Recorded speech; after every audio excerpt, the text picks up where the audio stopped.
नमस्ते, सलाम, सत श्री अकाल एंड हेलो बच्चों। अब मैं लेके आई हूँ आपके क्षितिज भाग 2 का चैप्टर राम लक्ष्मण परशुराम संवाद का चौथा भाग। इससे पहले आपने देखा कि जब विश्वामित्र परशुराम से कहते हैं कि यदि आपको लगता है कि इस बालक ने कुछ गलत कहा है तो इसको क्षमा कर दीजिए, तो ये सुनकर भृगुवंश के मणि अर्थात परशुराम क्रोध करते हुए गंभीर वाणी में बोलते हैं। क्या बोलते हैं देखते हैं। कौशिक सुनहु मंद यहु बालक। कौशिक विश्वामित्र के लिए कहा गया है। विश्वामित्र सुनो, यह बालक मंद बुद्धि है। कुटिल काल बस निज कुल घालक। ये कुटिल काल के वश में हो गया है और अपने कुल का नाश करने वाला है। भानुवंश, भले ही ये सूर्यवंशी है, भानु में सूर्य। राकेश कलंको, लेकिन ये पूरे चंद्रमा का कलंक के समान है।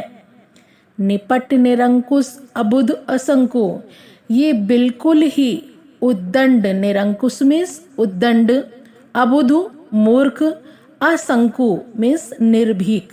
ये बिल्कुल उद्दंड, मूर्ख और निर्भीक है। काल कवल होई छन माही। काल कवल, काल का ग्रास, क्षण माही, छन माही क्षण में ही हो जाएगा। कहो पुकारी खोरी मोहि नाही। मैं पुकार कर कहता हूँ, खोरी मीन्स दोष, मेरा इसमें कोई दोष नहीं है। तुम हट कहो, हट कहो मीन्स रोक लो, मना कर लो, तुम इसको मना कर लो। जो चाहो उबारा, उबारा मीन्स बचाना, अगर इसको बचाना चाहते हो। कही प्रताप बल रोषु हमारा, और इसे बता दो, कह दो हमारे प्रताप के बारे में, हमारे बल के बारे में, रोषु और हमारे क्रोध के बारे में, इसे सब बता दो। लखन कहे मुनि सुजसु तुम्हारा।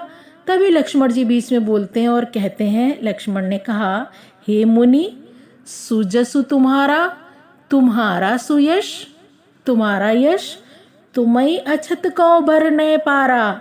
तुम्हें अछत, अछत मीन्स छोड़कर, तुम्हें छोड़कर को बर न पारा, कौन वर्णन कर सकता है। बर न पारा मीन्स कौन वर्णन कर पाएगा।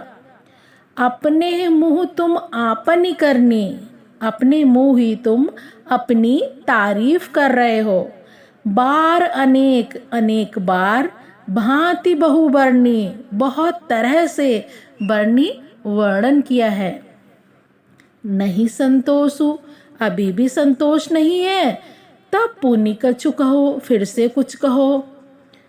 जनि रिस रो कि दुसहे दुख सहो। मैं जानता हूँ कि गुस्सा रोक कर दुख को सहन करना बहुत ही दुस्सह है, अर्थात मुश्किल है। फिर लक्ष्मण जी कहते हैं, वीर व्रति तुम धीर अक्षोभा। यहाँ पर वक्रोक्ति है।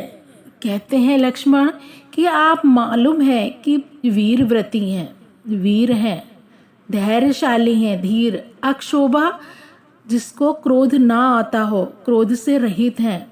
गारी देत ना पाभव शोभा, लेकिन आप गाली देते हुए शोभा नहीं पाते हैं, क्योंकि बच्चों इन्होंने कहा था निरंकुश अबुध असंकु, जो उद्दंड, मूर्ख और निर्भीक कहा था, इसके लिए ही लक्ष्मण कहते हैं। फिर लक्ष्मण कहते हैं, सूर समर करनी करहीं। जो सूरवीर होते हैं वो युद्ध क्षेत्र में करनी करते हैं, कार्य करते हैं। कहीं न जना वहीं आपू, और वो कह कह कर अपने आप को नहीं बताते हैं। विद्यमान रन पाई रिपु, कायर कथई प्रतापु। जो कायर लोग होते हैं वो रण क्षेत्र में रिपु, शत्रु को विद्यमान पाकर, मौजूद पाकर, कथई प्रतापु, वो प्रताप के बारे में, अपनी वीरता के बारे में प्रशंसा करते हैं और वीरता बताते हैं। तो बच्चों, ये था आज का एक्सप्लेनेशन, और इसका काव्य सौंदर्य देख लेते हैं। भाव, भाव में अर्थ आ जाएगा, भाषा है अवधि, और रस है रौद्र रस, छंद है चौपाई, कौशिक से लेकर पाबहु शोभा तक चौपाई और सूर समर से लेकर कतई प्रतापु तक दोहा है।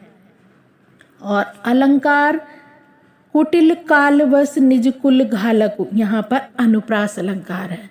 तो ये था आज का एक्सप्लेनेशन। अगले भाग के लिए आप लोग इंतज़ार कीजिएगा। धन्यवाद।